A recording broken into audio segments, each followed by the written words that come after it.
Algo no cuadra cuando las historias antiguas intentan explicar un mundo que hoy se puede observar con claridad. En tan solo unos minutos abordarás preguntas sencillas, directas e incómodas que desafían certezas que se enseñan como verdades absolutas. No es un ataque ni una invitación a la rebelión, sino un recorrido por preguntas básicas que casi nunca reciben respuestas claras. Lo que parece sólido empieza a mostrar grietas, y cuanta más atención prestas, más difícil se vuelve ignorarlas. Durante mucho tiempo, la religión ocupó el espacio de las explicaciones. Enseñaba qué pensar, cómo actuar y a qué temer, pero rara vez fomentaba preguntas comunes, como las que surgen en la vida cotidiana. No se trata de dudas filosóficas complejas ni de enigmas científicos avanzados. Son observaciones sencillas que cualquiera puede hacer al observar el mundo real y compararlo con lo que le han dicho desde la infancia. La propuesta aquí es directa y diferente a lo que se suele ofrecer. En lugar de respuestas predefinidas, tendrás preguntas que actúan como una lente que no distorsiona, no embellece ni protege creencias frágiles. Simplemente observa con calma y nota cómo ciertas explicaciones entran en conflicto con la realidad más básica. Ese es el punto central, y precisamente eso es lo que hace que este enfoque sea tan incómodo para algunos. A lo largo de esta narrativa observarás un patrón curioso. Cuando una pregunta parece demasiado simple, la respuesta religiosa tiende a volverse larga, vaga o llena de digresiones. Y cuanto más elaborada es la justificación, menos resuelve el problema original. Esto no es casualidad, y comprender el porqué puede cambiar por completo tu perspectiva sobre estas ideas. Quizás lo más intrigante es darse cuenta de que estas preguntas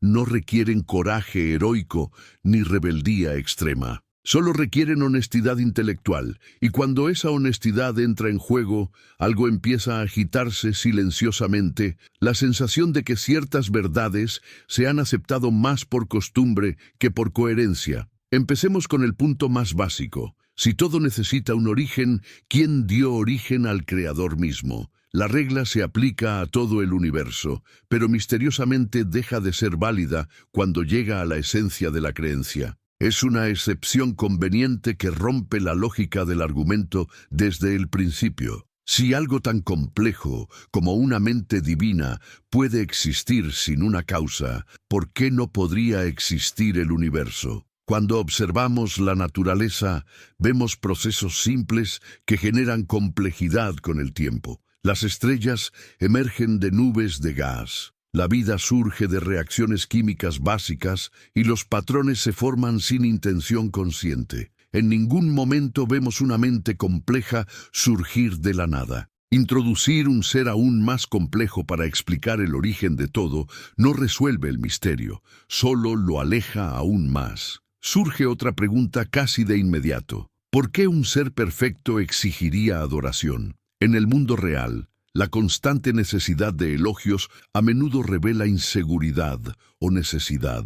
Un ser completo y absoluto no debería necesitar validación. Sin embargo, la devoción se considera una obligación, y la negativa suele ir acompañada de amenazas y castigos. Se suele decir que la adoración es buena para la humanidad, no para lo divino. Pero si es así, ¿por qué forzarla? Nadie amenaza a alguien por no tomar una medicación opcional. La coerción revela que hay algo más en juego, algo que contradice la explicación oficial, y esta contradicción rara vez se confronta directamente. Y antes de continuar, deja un comentario a continuación escribiendo exactamente esta frase: hacer preguntas no es un pecado. Esto ayuda a comprender cuántas personas están dispuestas a pensar más allá de lo que siempre les han dicho. Si la intención fuera realmente guiar a toda la humanidad, la comunicación debería ser clara, directa e inconfundible. Sin embargo, ocurre lo contrario.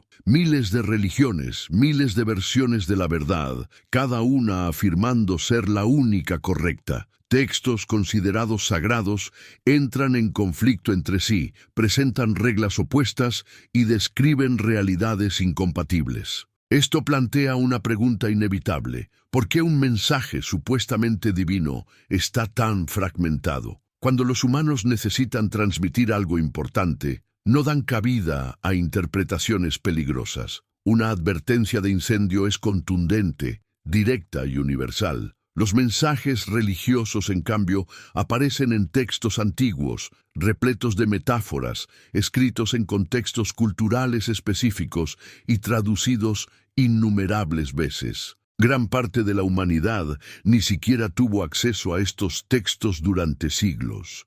Esto no parece una estrategia de un ser omnisciente, sino más bien las limitaciones del escritor. Además, cada religión afirma que su libro está protegido de errores, pero basta una lectura atenta para encontrar contradicciones internas, órdenes confusas y explicaciones insostenibles. Al confrontarlos, estos defectos se reinterpretan, explican o suavizan. Pero la constante necesidad de reinterpretación es, en sí misma, evidencia de que el mensaje no es claro. Un manual bien escrito no genera debates interminables sobre su significado. Funciona. Cuando no funciona, la gente discute, discrepa e improvisa. Los textos religiosos encajan mucho más en esta segunda categoría. Se asemejan más a la literatura antigua que a las instrucciones de una inteligencia perfecta. Y cuanto más te das cuenta de esto, más difícil se vuelve ignorar un detalle incómodo. Si la verdad fuera verdaderamente esencial, no estaría oculta tras tantas capas de confusión, traducciones defectuosas y disputas históricas. Hay una promesa implícita que se repite de generación en generación. Quienes creen estarán protegidos, pero la realidad no la confirma. Los desastres naturales no eligen víctimas según la fe. Las enfermedades no consultan creencias antes de atacar. Y las tragedias afectan a todos por igual. El dolor no distingue entre devotos y no creyentes, y esto debilita la idea de una intervención constante. Cuando algo sale bien, el mérito recae en lo divino. Cuando sale mal, la explicación cambia, se convierte en una prueba, un misterio o un plan más amplio. Esta lógica es imposible de refutar porque se adapta a cualquier resultado, pero precisamente por eso pierde valor explicativo. Si todo confirma la creencia, entonces nada la confirma realmente. La noción de una prueba es especialmente conveniente. Una prueba que no se puede medir, cuestionar ni comprender no es diferente del abandono. En cualquier otro ámbito de la vida, este tipo de justificación se consideraría vacía. Aquí se acepta sin resistencia, simplemente porque se ha repetido muchas veces. Otro punto que llama la atención es el silencio ante el mayor sufrimiento. Los pequeños logros personales se atribuyen a la intervención divina, mientras que las tragedias masivas reciben explicaciones vagas. Si hay acción en los detalles más pequeños, ¿por qué la ausencia total en los momentos más críticos? Esta discrepancia rara vez se confronta frontalmente. Y quizás sea precisamente aquí donde surge una mayor incomodidad, la sensación de que las explicaciones no están ahí para aclarar la realidad, sino para proteger la creencia a toda costa. Cuando esto se hace evidente, la curiosidad empieza a crecer y la confianza ciega empieza a flaquear. Los relatos de sucesos sobrenaturales abundan cuando hablamos del pasado, pero extrañamente escasos en el presente. Vivimos en una era donde casi todo se registra, documenta y analiza, pero los milagros parecen haber optado por permanecer invisibles. No existen registros claros, verificables ni repetibles de curas imposibles, miembros regenerados o leyes de la física que se hayan descifrado ante observadores independientes. Hospitales, centros de investigación y laboratorios serían los primeros lugares donde se manifestarían tales fenómenos. Si las curas milagrosas fueran reales, los médicos las presenciarían con frecuencia, los científicos las estudiarían. Pero esto nunca sucede. Los relatos siempre surgen en entornos privados, lejos de cualquier verificación rigurosa, sustentados únicamente por testimonios emotivos. Es curioso cómo los milagros han disminuido en la misma proporción en que ha aumentado la capacidad de la humanidad para registrar la realidad. Eran comunes cuando no había cámaras, exámenes ni métodos científicos. Hoy han desaparecido. La coincidencia es difícil de ignorar, incluso para quienes quieren creer. Además, cuando algo extraordinario sucede y puede analizarse, invariablemente encuentra una explicación natural. Lo que antes se atribuía a lo sobrenatural, ahora se entiende como un fenómeno biológico, psicológico o físico. El espacio donde podrían existir los milagros es cada vez más reducido. Y esto plantea una sospecha inquietante. Los milagros nunca desaparecieron realmente o en realidad nunca existieron. Otro punto que rara vez se aborda es la contradicción entre creación y castigo. Si los seres humanos fueron creados con deseos, impulsos y curiosidad, ¿por qué actuar conforme a esta naturaleza se considera un defecto moral? Comer, sentir placer, cuestionar y explorar son parte de la biología humana. Sin embargo, muchas religiones transforman estas características en motivos de culpa. La mente humana es curiosa por naturaleza. Cuestionar forma parte del funcionamiento cognitivo. Castigar la duda es castigar el mecanismo mismo que nos permite aprender y evolucionar. Esto crea un conflicto interno constante, donde la persona lucha contra su identidad, intentando adaptarse a reglas que no respetan su naturaleza. Si un creador fuera responsable del proyecto humano, sería perfectamente consciente de sus limitaciones y tendencias. Las reglas incompatibles con este proyecto carecen de sentido. Parecen más intentos humanos de control que la guía de alguien que comprende profundamente la mente que lo creó. En otros ámbitos de la vida, adaptamos los sistemas a las personas, no al revés. La educación evoluciona, el trabajo se adapta. La ciencia aprende de sus errores. Sin embargo, ciertas doctrinas permanecen rígidas, exigiendo que los seres humanos se nieguen a sí mismos para adaptarse a ellas. Y cuanto más se observa este conflicto, más empieza a formarse silenciosamente una pregunta. Si las reglas chocan directamente con la naturaleza humana, ¿de dónde provienen realmente? Una idea curiosa recorre prácticamente todas las religiones, la constante necesidad de defensa. Los creyentes discuten, luchan e incluso se enfrentan para proteger el honor de algo que en teoría es todopoderoso. Esto plantea una pregunta sencilla. ¿Por qué un ser absoluto necesitaría portavoces humanos para ser tomado en serio? En la práctica, defendemos lo frágil, protegemos a los niños, las nuevas ideas o las estructuras inestables. No defendemos los huracanes, los terremotos ni el sol mismo. Simplemente existen y nadie los cuestiona. Si una deidad fuera tan evidente como una fuerza de la naturaleza, no habría debate ni necesidad de persuasión. Una reacción agresiva al cuestionamiento suele indicar inseguridad, no fortaleza. Las ideas sólidas resisten al escrutinio. Sin embargo, las creencias frágiles necesitan ser protegidas. Cuando la crítica se trata como una amenaza, queda claro que algo no puede examinarse libremente. Si una entidad divina deseara respeto universal, simplemente necesitaría manifestarse clara e inequívocamente. No sería necesario ningún argumento humano. La ausencia de tal manifestación transfiere toda la responsabilidad a los seguidores, quienes terminan sosteniendo la creencia solos. Y en este punto surge otra fisura. Cuando la supervivencia de una idea depende enteramente del esfuerzo humano,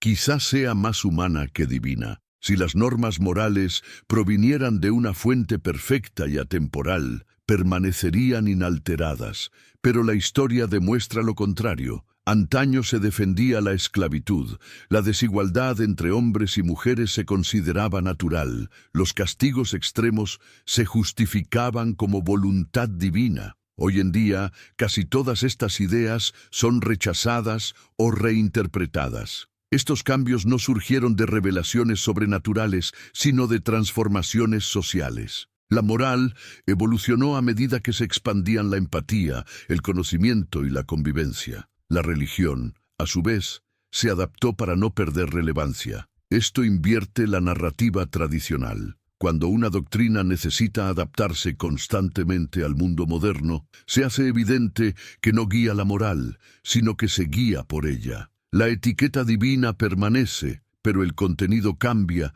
según la presión cultural. Intentar justificar los cambios morales como interpretaciones más profundas no resuelve el problema. Si la verdad hubiera sido clara desde el principio, no habría necesidad de correcciones constantes. La claridad no llega siglos después. Y cuanto más evidentes se hacen estos cambios, más difícil resulta mantener la idea de una moralidad fija, entregada ya preparada, proveniente de fuera de la experiencia humana. Si un libro estuviera verdaderamente inspirado por una mente perfecta, no daría lugar a confusión. Sin embargo, los textos considerados sagrados están llenos de contradicciones, versiones contradictorias de un mismo acontecimiento y afirmaciones que no se corresponden con la realidad observable. Para abordar esto, surgen explicaciones, adaptaciones y lecturas simbólicas que intentan rescatar la idea de la perfección.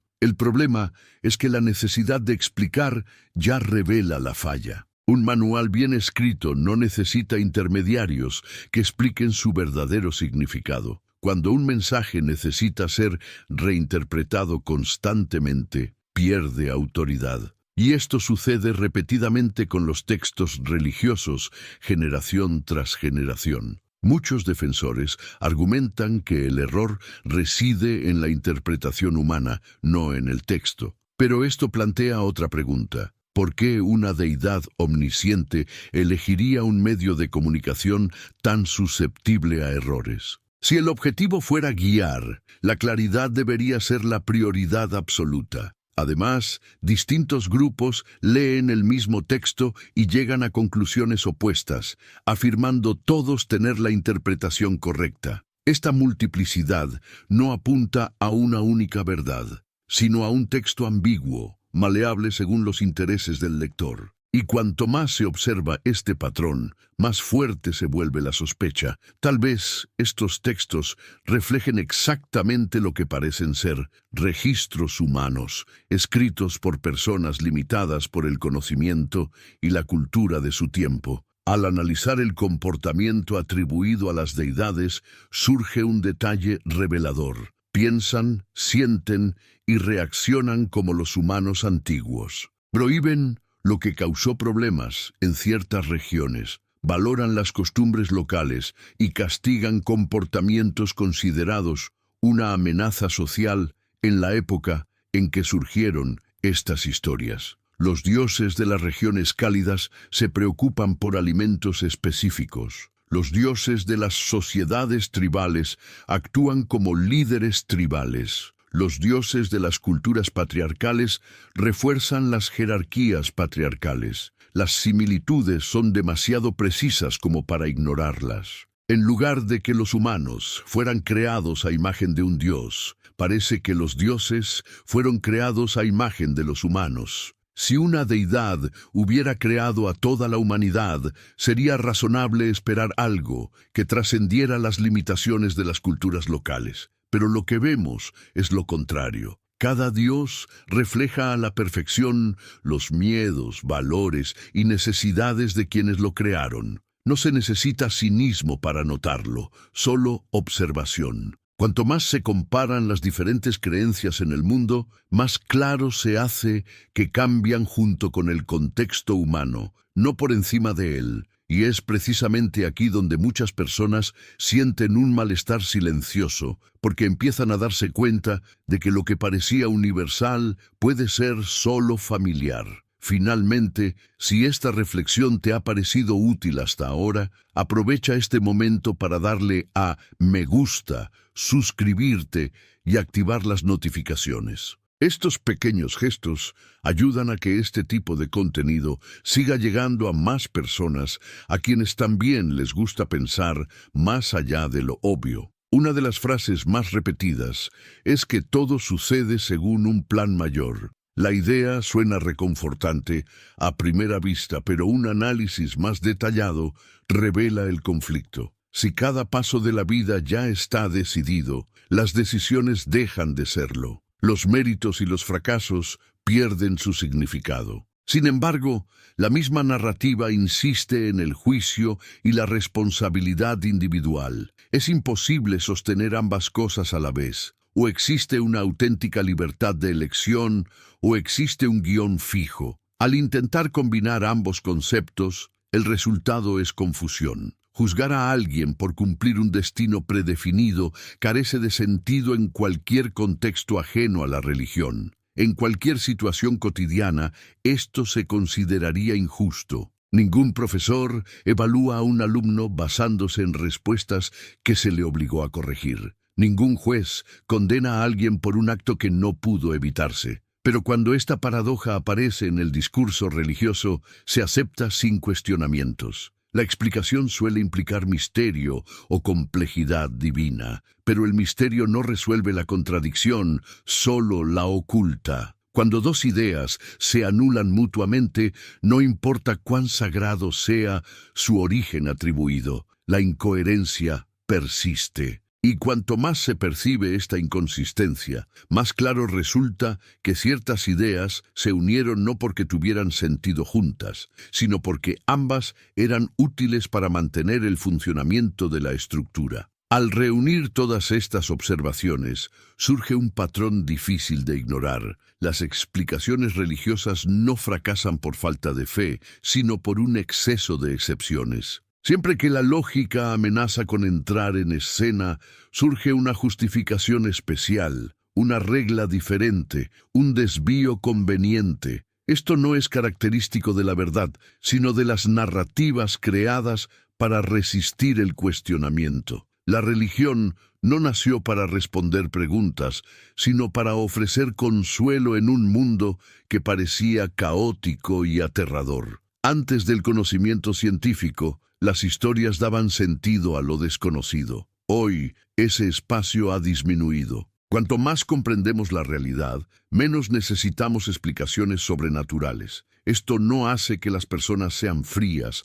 vacías o sin valores. Al contrario, significa asumir la responsabilidad, buscar respuestas reales y aceptar que no todo necesita un agente invisible detrás. La curiosidad reemplaza al miedo, y la comprensión reemplaza a la obediencia ciega. Pensar por uno mismo no requiere rebeldía, solo honestidad. No es necesario atacar las creencias, simplemente obsérvalas con el mismo criterio que en cualquier otro ámbito de la vida. Cuando esto sucede, muchas respuestas simplemente dejan de ser válidas, y quizás esta sea la conclusión más contundente de todas. Las preguntas siempre han estado ahí. Lo que cambia no es el mundo, sino la valentía de mirarlo sin filtros. Cuando eso sucede, la realidad deja de ser amenazante y finalmente se vuelve comprensible.